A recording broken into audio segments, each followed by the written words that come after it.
Casi 10 años atrás, tenía 16 años cuando esto comenzó y 18 o 19, cuando finalmente fue a juicio. Imagina una familia suburbana al estilo familia normal, padres, 3 hijos, un patio y un perro, en un pueblo de México donde todo pasa desapercibido. Un día cualquiera, un vecino tuvo una disputa leve con su vecino y, como respuesta totalmente justificada, decide tomar todas las mangueras que tenía e inundar su patio. Decisiones sólidas llevaron a consecuencias sólidas, así que naturalmente fue multado por desperdicio de agua. Mis padres manejan el agua en una pequeña ciudad de México, y como el vecino vivía a una cuadra de nosotros, decidió ir al distrito de agua gritando que es conocido de mis padres. Mi padre va y le dice que incluso si sus hijos hubieran hecho esto, tendrían las mismas repercusiones, pasando por alto elegantemente el hecho de que, aparte de tal vez vernos de pasada, ninguno de nosotros realmente había interactuado con el vecino. El vecino repite el nombre del hombre que estaba en el mostrador de atención al cliente, así como el nombre de mis padres, y afirma que ahora es personal antes de irse enfurecido. Miembros de mi familia y yo comenzamos a ver al vecino en lugares aleatorios constantemente, en el DMV, en la tienda de comestibles, en nuestros respectivos trabajos. Aparentemente, cuando estás loco y tus padres pagan tu casa, tienes todo el tiempo del mundo para acosar. Pasó de encuentros aleatorios mientras estábamos fuera de casa a llamadas telefónicas del cliché de los años 90. Respiraciones y colgadas, del tipo, puedo verte. En este punto, el vecino era más una molestia que algo aterrador, pero como he mencionado, cuando subestimas a los locos, pierdes siempre. El vecino comenzó a estacionarse frente a nuestra casa, quedándose de 6 p.m. a 4 a.m., literalmente sentado en su automóvil con la música a todo volumen mirando la casa. Debía tener la determinación y la vejiga de un corredor de carreras, porque ¿quién demonios se sienta allí durante 10 horas? Su música era pésima también. Tal vez era masoquista y le gustaba autoflagelarse, viendo cuánto podía soportar a través de música terrible con una vejiga llena. Dudo que alguien con un concepto semirracional de interacción social pudiera entender por qué esto pasó de 3 o 4 veces por semana a una ocurrencia nocturna. El vecino se volvió más audaz. Condujo su auto a toda velocidad por la acera hacia mi hermana y su pareja, mientras estaban sentados en la acera frente a casa, regresando de una cita. Ambos tuvieron que saltar físicamente para evitar ser golpeados. También hizo gestos obscenos hacia mí cuando saqué a pasear a mi perro y estaba esperando a que mi hermana saliera para unirse a nosotros. Fue tan malo que terminé llorando y entrando a casa. Esto llevaba 1 año en este punto. La policía siempre decía lo mismo. No hay nada que podamos hacer a menos que haya una amenaza contra ustedes o alguien resulte herido. Mis padres se enfrentaron al vecino cansados de esto y le preguntaron qué pensaba que estaba haciendo en la calle después de mi incidente, a lo que el vecino llamó a la policía y vinieron a preguntarnos por qué estábamos acosando y amenazando al vecino. Nunca entenderé por qué el sistema espera hasta que eres una víctima en lugar de prevenir que alguien sea victimizado. Casi 2 años y es Navidad. Mi padre tuvo un aneurisma cerebral. Afortunadamente, lo superó sin efectos secundarios, lo cual es extremadamente raro. Convencí a mis otros padres, que habían estado viviendo en el hospital con su pareja enferma, de que regresaran a casa y se ducharan y comieran alrededor de las 9 p.m. Tuvimos un golpe en la puerta. Un hombre aleatorio con ropa desaliñada sosteniendo un regalo navideño dice que está allí para entregárselo a nuestra familia. Le preguntamos quién lo envió y dice que no puede decirlo. Le preguntamos para quién trabaja y empuja los regalos hacia mis padres y se va. Obviamente, estábamos incómodos para abrirlo. Mi padre decide que necesita saber qué hay dentro y abre el regalo. En su interior, hay un documento de 17 páginas sobre los motivos por los cuales el vecino está demandando a mis padres, que en ese momento estaba en el hospital.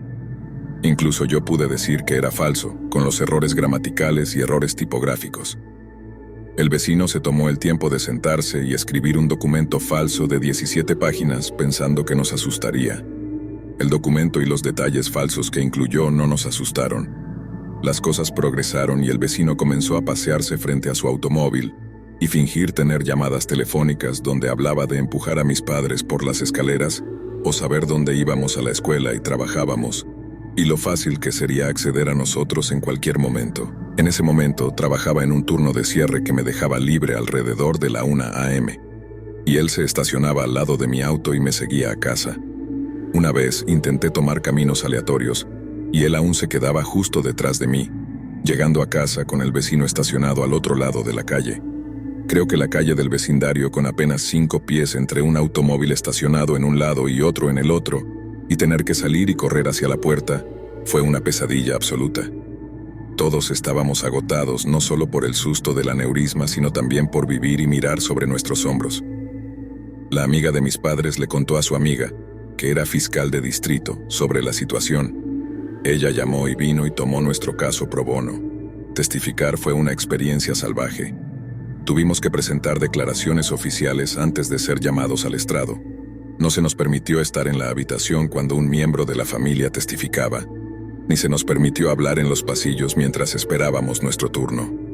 Imagina revivir experiencias traumáticas de más de 2 años, ser interrogado donde te presentan como mentiroso, y luego no poder tener el consuelo o el apoyo de tu familia después.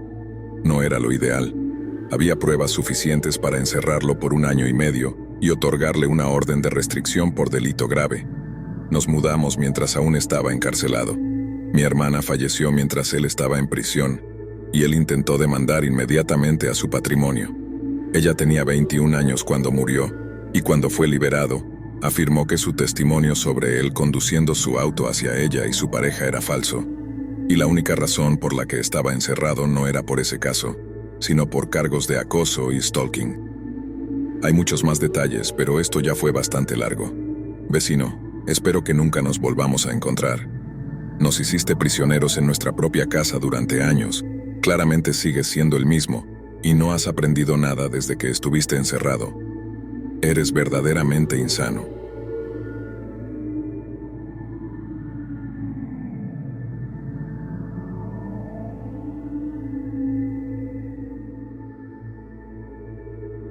Un día, cuando tenía alrededor de 17 años, mi hermana mayor y yo estábamos pasando tiempo juntas en el patio trasero. Nuestra mamá probablemente estaba arriba leyendo o limpiando, y nuestro papá no estaba allí. No sé dónde podría estar, probablemente trabajando o algo así. Yo estaba en mi teléfono, deslizándome por TikTok acostado en la cama elástica, y mi hermana Ava estaba en el columpio, probablemente haciendo lo mismo. De vez en cuando nos comentábamos sobre los videos que veíamos en nuestra página para ti, y nos los enviábamos para reírnos o lo que sea, hasta que fuimos interrumpidos por nuestra vecina Mónica. No éramos muy cercanos a ella, pero mis padres sí lo eran, y mi madre se llevaba muy bien con ella.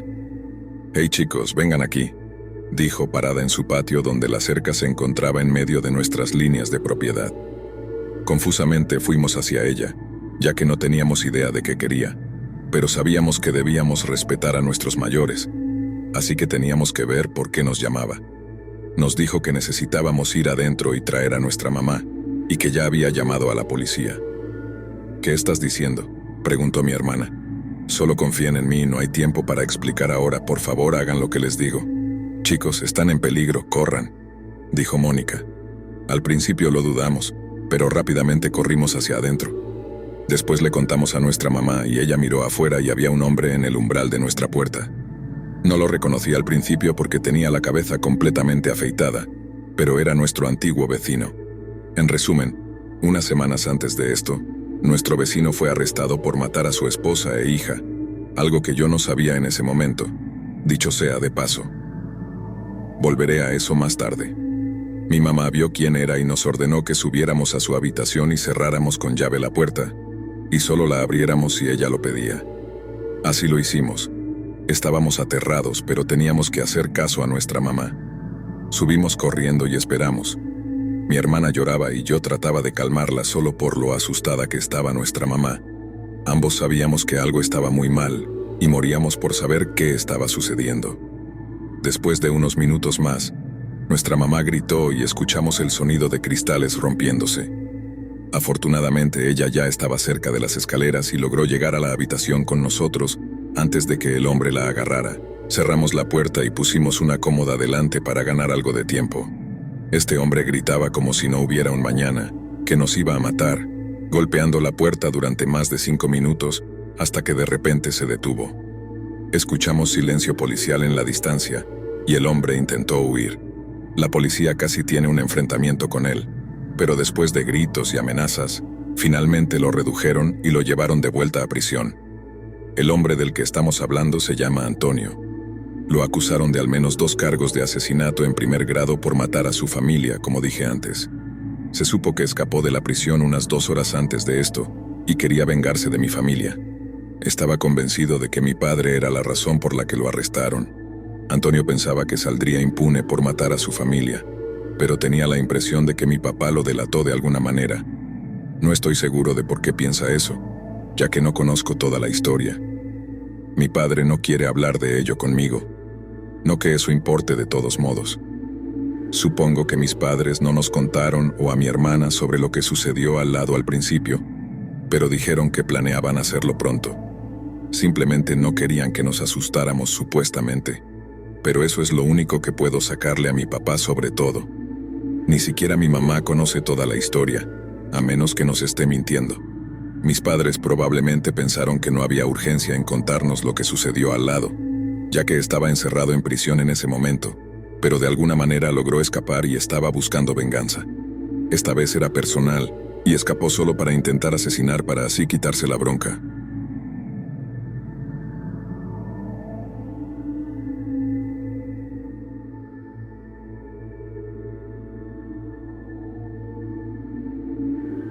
Mi infancia fue normal y sin nada fuera de lo común. Mis padres eran de clase media, trabajadores y simplemente sobrevivíamos en una bonita ciudad. Estaba yo, y luego mi hermanito, 6 años menor que yo. En ese momento, él estaba en casa de mi abuela. Mi mamá estaba en el trabajo haciendo un turno doble, y mi papá, que era conductor de camiones, a menudo pasaba semanas fuera de casa. Aunque a veces nos sentíamos tristes debido a la ausencia constante de mi padre, éramos una familia muy unida y siempre disfrutábamos mucho cuando finalmente podíamos pasar tiempo juntos. Aquella noche, mi mamá no iba a llegar a casa por algunas horas más, y yo me aburría mucho, sin saber qué hacer. Paseaba de un lado a otro por la casa, intentando encontrar cómo pasar el tiempo. Me senté en el sofá y traté de encontrar algo interesante en la televisión, pero nada llamaba mi atención. Después de un rato, fui a buscar mi PlayStation 4 en mi habitación para jugar al Madden Fútbol en la sala, ya que la televisión era el doble de grande que la mía. Mientras conectaba mi PlayStation, sentí algo extraño. Cuando levanté la mirada, vi un rostro aplastado contra la ventana justo frente a mí, mirándome directamente.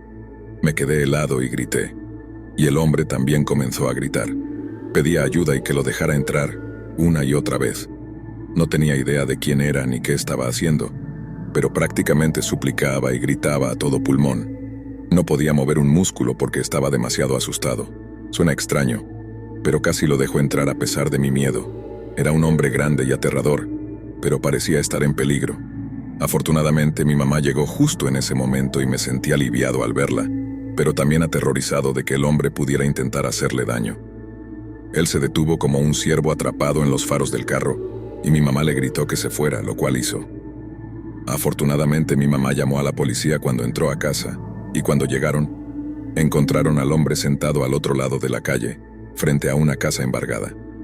Los policías lo interrogaron, pero mantuvo su historia. Un grupo de hombres con pasamontañas intentó secuestrarlo y lo golpearon sin razón aparente.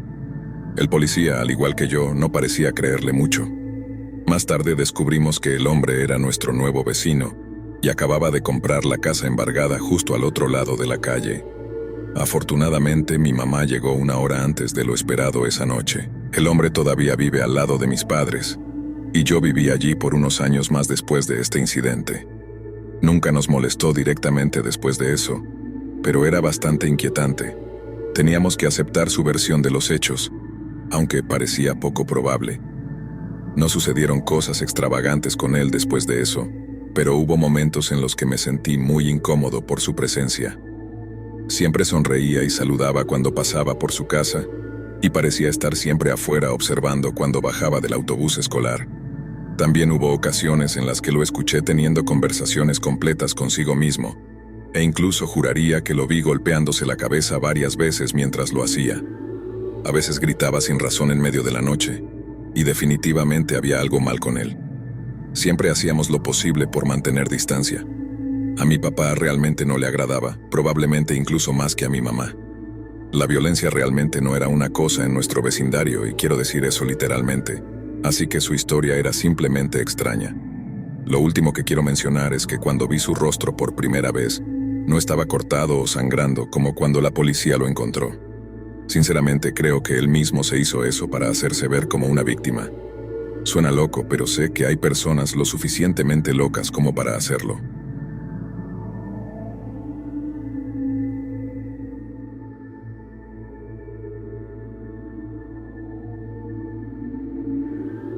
Mi novio y yo solíamos vivir en una pequeña casa que estábamos alquilando en ese momento.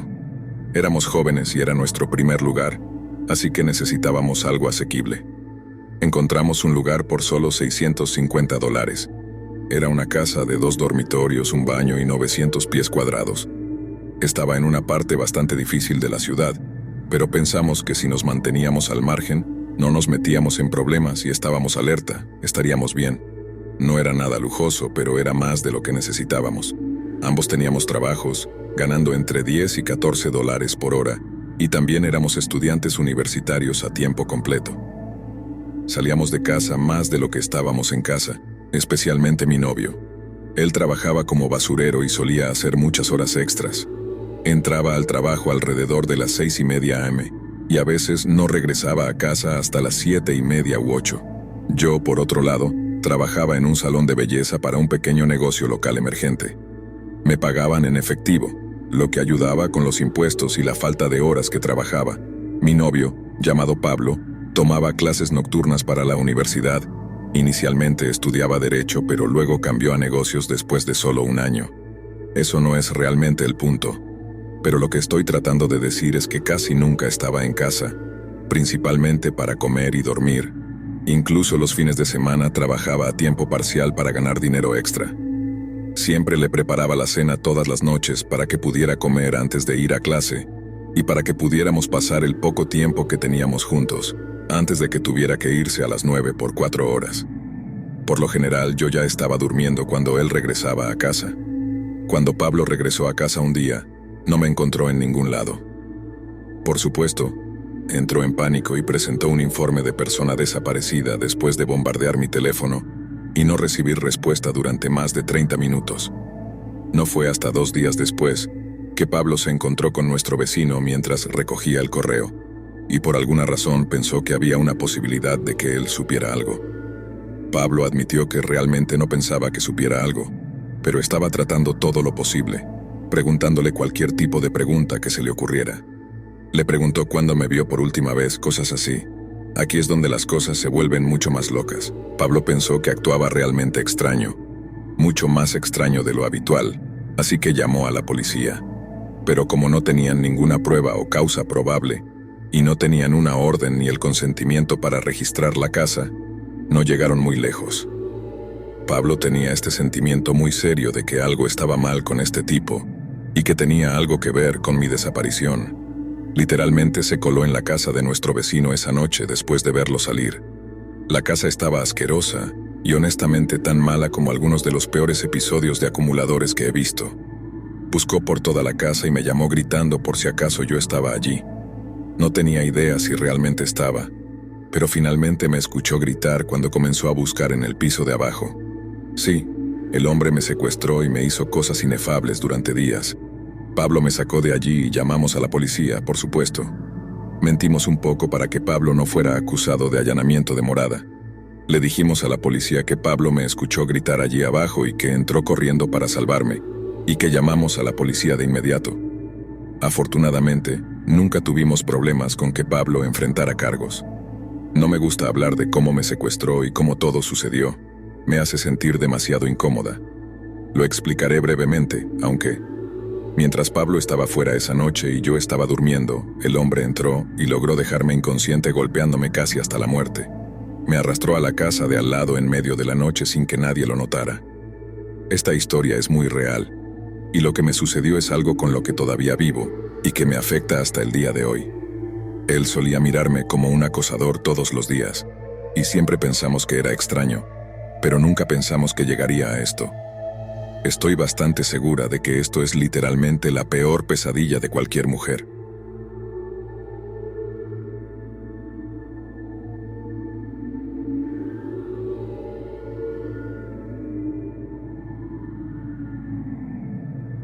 Vivo en un tranquilo pueblo mexicano, donde las calles adoquinadas y las casas coloridas crean un ambiente acogedor. Sin embargo, mi mundo se convirtió en una pesadilla desde el momento en que el nuevo vecino, el señor Morales, se mudó al lado. Al principio, solo eran miradas persistentes y una sonrisa inquietante, pero pronto descubrí que había algo más oscuro detrás de su fachada amistosa. Cada día, mientras caminaba por la plaza central o compraba en la tienda local, sentía sus ojos acechándome desde lejos.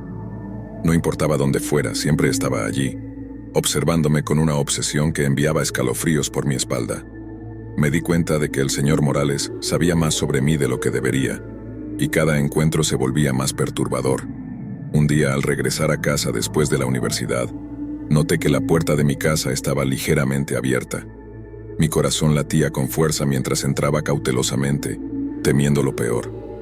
No había señales de robo, pero algo estaba fuera de lugar. Mis objetos personales estaban revueltos, como si alguien hubiera husmeado en mi vida privada.